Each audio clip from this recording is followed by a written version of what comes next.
Halo teman-teman semuanya, perkenalkan nama saya Muhammad Ilham Firdaus dengan NIM 241011402246. Saya dari Prodi Teknik Informatika, Fakultas Ilmu Komputer.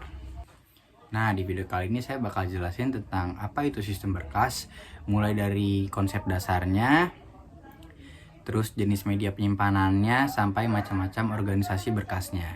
Jadi biar makin paham tentang gimana data di komputer itu bisa disimpan dan diakses dengan efisien, yuk kita bahas bareng-bareng.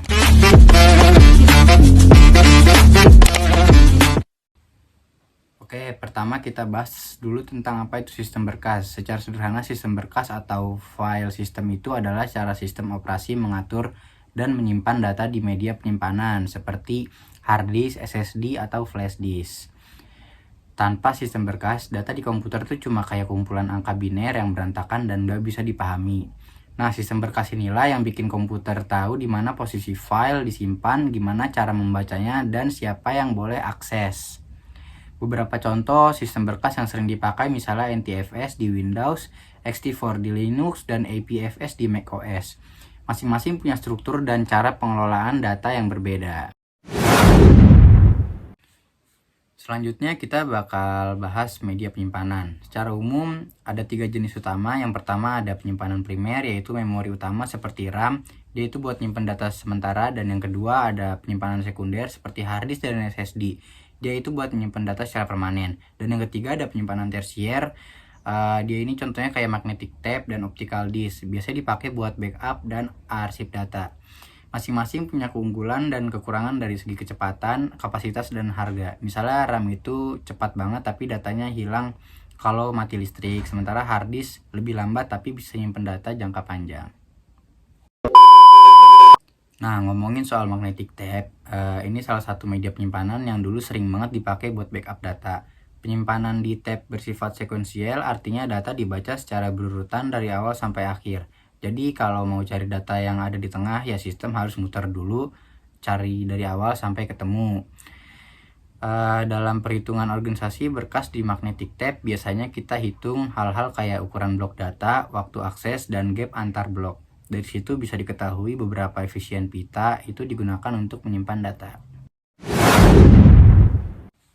Selanjutnya kita masuk ke organisasi berkas primer. Jadi organisasi berkas primer itu adalah cara utama bagaimana data disusun di media penyimpanan. Tujuannya supaya proses pencarian penambahan atau penghapusan data bisa dilakukan dengan cepat dan efisien. Ada beberapa jenis organisasi berkas primer yang umum digunakan dan nanti kita bakal bahas satu-satu.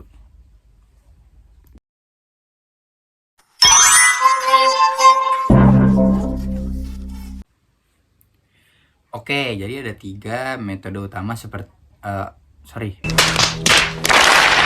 jadi ada 3 metode utama organisasi berkas, yaitu yang pertama nih ada organisasi sekuensial. Di sini data disimpan secara berurutan berdasarkan kunci tertentu, misalnya nomor ID atau tanggal.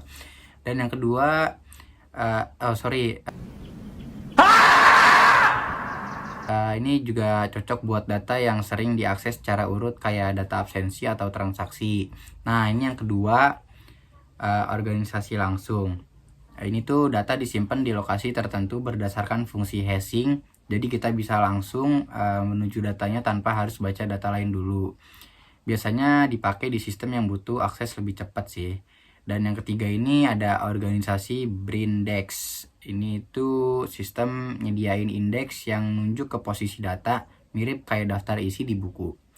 Jadi lebih cepat waktu kita mau nyari data tertentu sih, kayak gitu sih. Dalam sistem berkas, kita juga perlu tahu pengukuran kuantitatif buat ngelihat seberapa efisien sistem itu. Misalnya, waktu akses rata-rata, rasio penggunaan ruang penyimpanan, dan frekuensi pencarian data. Dengan data kuantitatif itu, kita bisa menilai apakah suatu sistem berkas udah efisien atau masih bisa ditingkatkan. Nah, kalau kita bandingin 2 jenis utama tadi, yang pertama sekuensial.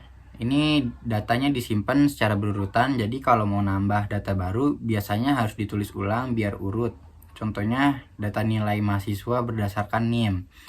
Nah, langsung atau random data disimpan di lokasi yang ditentukan fungsi hash. Jadi kalau kita tahu kuncinya, bisa langsung loncat ke datanya tanpa harus baca satu-satu. Nah, ngomongin hashing nih, ini adalah cara buat mengubah kunci data jadi alamat penyimpanan. Misalnya kunci A123 diubah pakai fungsi hash biar dapat lokasi penyimpanan tertentu. Setiap kunci harus unik supaya data nggak tabrakan. Kalaupun ada dua kunci yang hasilnya sama, sistem biasanya pakai teknik chaining atau open addressing buat ngatasinnya. Selanjutnya ada organisasi berkas banyak kunci, di mana satu data bisa diakses lewat lebih dari satu kunci. Misalnya, data mahasiswa bisa diakses berdasarkan NIM atau nama. Sedangkan berkas terbalik atau inverted file itu punya indeks yang nunjuk ke semua record yang berisi data atau nilai tertentu. Struktur ini sering banget dipakai di search engine biar sistem bisa nemuin data dengan cepat berdasarkan kata kunci. Terakhir ada multilist file. Ini adalah organisasi berkas di mana satu record bisa terhubung ke beberapa daftar sekaligus. Biasanya dipakai buat data yang punya banyak hubungan. Misalnya relasi antara mahasiswa, dosen, dan mata kuliah. Nah, dari semua penjelasan itu, kita bisa simpulkan kalau sistem berkas itu sangat penting dalam pengelolaan data di komputer. Dengan memahami konsep organisasi berkas, metode hashing, dan jenis-jenis media penyimpanan, kita bisa tahu nih gimana cara sistem operasi menyimpan dan mencari data dengan efisien. Oke, cukup sekian penjelasan dari saya. Terima kasih sudah menonton. Semoga videonya bermanfaat. Sampai jumpa. Dadah. Saatnya sudah